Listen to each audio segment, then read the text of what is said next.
Celtic and Rangers have been battling at the top of the Scottish Premiership for decades. In fact, you have to go back to 1985 for the last time one of the old firm teams didn't win Scotland's top flight.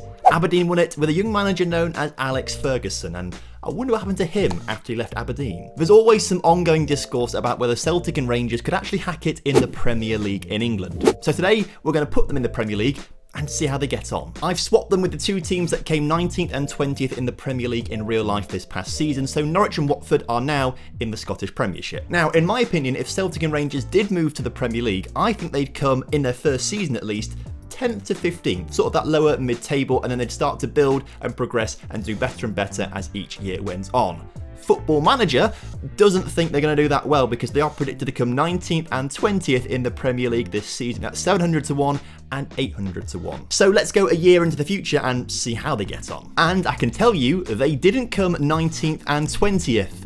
They came 16th and 18th with Celtic being relegated. So, I mean, it's not been a great season, I'll be honest with you. Looking just at Rangers' Premier League results, you can see that actually they had a very inconsistent season, or maybe consistently losing games and picking up the odd win here and there. A big 3-0 win against Celtic early on in the season really helped them out. And actually, after a 3-0 win against West Ham and a 2-3 loss to Man City, you could argue actually that at the start of the season, Rangers looked really, really solid. They also beat Celtic 2-0 right at the end of the season as well, so they did a double over Celtic, winning the Old Firm derby. Celtic's season was not quite as good. It took them a long time. In fact, they won their first Premier League game on the 1st of January. That's a... I mean, their second half of the season wasn't much better either, but they did enough to turn it around, so they weren't at least bottom of the table by a long way. But that first half of the season, up until January, 3 points. 3 points by Christmas. Okay, so we're going to go another year in the future, because I want to see if Celtic got themselves back promoted at the first time of asking, and could Rangers actually avoid the drop and make some progress? And at the first time of asking, Celtic did get back promoted, although only just. They snuck into the playoffs, and then in the playoff final, they managed to beat Nottingham Forest 3-1 to get themselves back into the Premier League. Well done, Celtic. Spent a ton of money as well on players to try and get themselves back up there. Rico Henry, Patrick Catrone, Sergio Canos being the big names that they've signed as well. A few good players on loan as well, like Jayden Braff, Nico Williams, not bad going. And they didn't really lose too many players either. Tom Rogic, the big player, leaving to Swansea, but it's not like they've lost any of their major stars. What about the Premier League though? Well, Rangers did make some progress. They're up to 14th this season on 43 points, so Rangers are doing pretty well for themselves, and so is Wout Weghorst. I noticed last season he got 22 goals, finished second in the player or top goal scorer of the season. This year, actually winning it.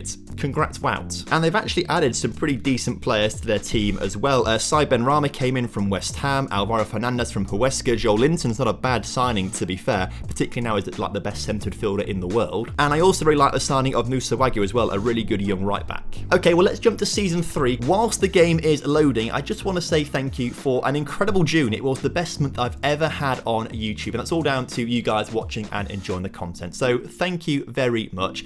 It's a bit cheeky, but if you could drop a like on this video and subscribe to the channel if you haven't done so already, as we go towards 40,000 subscribers, that's mental. I was also asked to be on the Scouting Centre podcast this past week as well, to talk about this past month of June and why it was so good for me, but also a bit more about me personally. So if you want to find out a bit more, then I'll put a link on top of the screen right now for you guys to watch that video. Thank you. Okay, well let's jump to season 3, because I do want to see if Celtic can actually stay in the Premier League. And they can't. They finished bottom. I mean, they got one more point than they did when they got relegated in season 1, but they have been relegated again. I mean, I'm surprised that Celtic are just not doing particularly well. I thought they'd have the resources, the fan base, the reputation to do really, really well for themselves, but Rangers have got themselves up to 10th this season. I could see them finishing in the top 7 at some point soon. And they've certainly spent big this past season. £62 million. Trossard is their biggest signing. I'm not quite sure he's worth nearly £40 million, but they've brought him in. João Pedro from Swansea. I'm going to assume this is the one that was at Watford. Yes, was sold to Swansea for not a lot of money. Celtic bought him and had a pretty poor return. But Rangers, these are the boys that I want to know a bit more about. Their transfer history, they brought in Cucurella. That's a huge, really good signing. Obviously in real life is going to Manchester City. City, isn't he? They also brought in Pepe from Porto. I assume this is the young winger Pepe. Yes, it is, not the old centre-back Pepe. And then a few other players as well. David Brooks, particularly from Bournemouth. That's not a bad signing. And I'm going to assume made some decent profit on Joe Aribo as well. Sold him for £10 million after buying him for £300,000 a few years ago. That's very good profit. So Rangers are doing extraordinarily well in this save so far. Celtic, not so much. What we're going to do now is jump to season 10. I've simulated 10 seasons for this, and we're going to go all the way there. People always ask me as well, how do I simulate forward into the future? All I do is just go on holiday indefinitely and then just come back every now and again. I've got an autosave that sets it up so it saves every single season at the same point.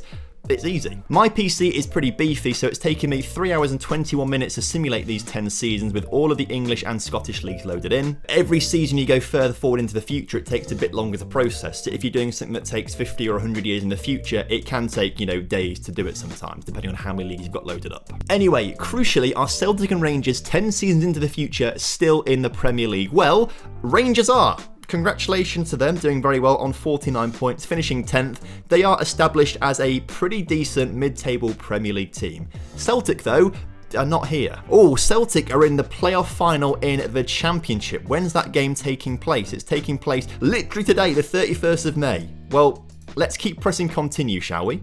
Celtic won it 2-1. They beat Blackburn. You love to see it. They're back in the Premier League. But how long have they spent outside of the Premier League? Quite a lot of time, to be fair. So this first red dot here is their first season in the Premier League, 21-22, where they finished 18th, got relegated, finished 5th, and then got back promoted, and then we saw them finish bottom and get relegated. Well, immediately, they won the Championship and then got relegated again. They are the definition of a yo-yo team until they've spent 5 seasons now in the Championship. They finish in the playoffs every season apart from the 28-29 season when they finished 7th place. Rangers, on the other hand, I'm going to assume they've been in the Premier League every single season, and they haven't. They did actually get relegated at one point. Okay, so we saw them finish 16th, and then 14th, and then 10th, which was amazing. The following season, though, they did finish 18th and get relegated, but bounced straight back up, finishing 2nd in the Championship in 25-26. So Celtic and Rangers would have been in the Championship in the same season, which is interesting. Then they got back into the Premier League, finishing 10th, 14th, 6th, which is very impressive. That means European football, and then this past season, 11th. Sadly, I've not seen either of them win the FA Cup or the League Cup. So let's jump back a season, and Rangers came 6th but didn't get European football. Now, I think they've just been very unlucky here, because what I'm going to assume is that the top 4 obviously got their Champions League places. Newcastle came 5th and got the place for the Europa League. I'm going to assume that Tottenham won, or Southampton, one of these two won the FA Cup to get Europa League football. The other one won the Conference League, which gave them Europa League football. And Everton won the League Cup, which gave them Europa Conference League football. That's what I think. Which means that Rangers were just incredibly unlucky to finish 6th but not get European football. So I think what we've learned is that Celtic maybe aren't quite as good as they appear to be in real life. Now, obviously, this is Football Manager, and I do personally still think, despite what we've seen here today, that Celtic and Rangers have enough about them to stay in the Premier League, particularly Rangers on their run to the Europa League final this past season. They were really, really solid across European football. I think they have a great time in the Premier League. I think they do pretty well. I also think Celtic have got the fan base, the resources, and the reputation to be able to get the great players in order to survive in the Premier League. So I do think that they would both actually stay in the Premier League pretty well. It might take some time, as it has done in this save, but I wouldn't put it past either of them to be able to get into that sort of top 7 at some point. But there's one more thing to do in today's video. Remember that we swapped Celtic and Rangers with Watford and Norwich. Well, let's go and check out Scotland to see how they got on. Oh my word.